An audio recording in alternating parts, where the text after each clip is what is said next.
حضرت عمر فاروق رضی اللہ عنہ کا دور آیا. حضرت انس بن مالک رضی اللہ عنہ سے روایت ہے، بخاری شریف حدیث صفحہ نمبر 210، ان عمر بن الخطاب رضی اللہ عنہ کان اذا قحطوا استسقى بالعباس بن عبد المطلب رضی اللہ عنہ.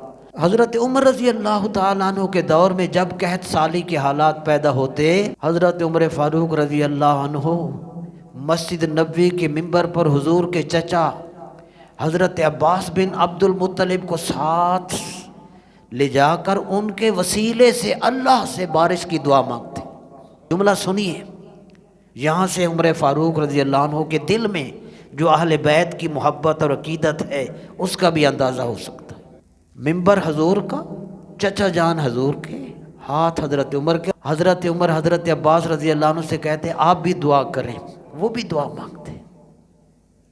حضرت عمر فاروق یہ دعا مانگتے، سنیے انتہائی کمال کی. اللہم انا کنا نتوسل الیک بنبینا صلی اللہ علیہ وسلم فتسقینا. یا اللہ، حضور علیہ السلام کی ظاہری حیات مبارکہ میں ہم حضور کے وسیلے سے قحط سالی میں آپ سے دعا مانگا کرتے تھے تو ہمیں بارش عطا کرتا تھا.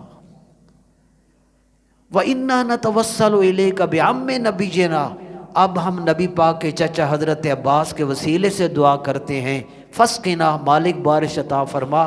حضرت انس فرماتے ہیں حضرت عمر جب اس طرح دعا مانگتے اللہ بارش عطا فرما.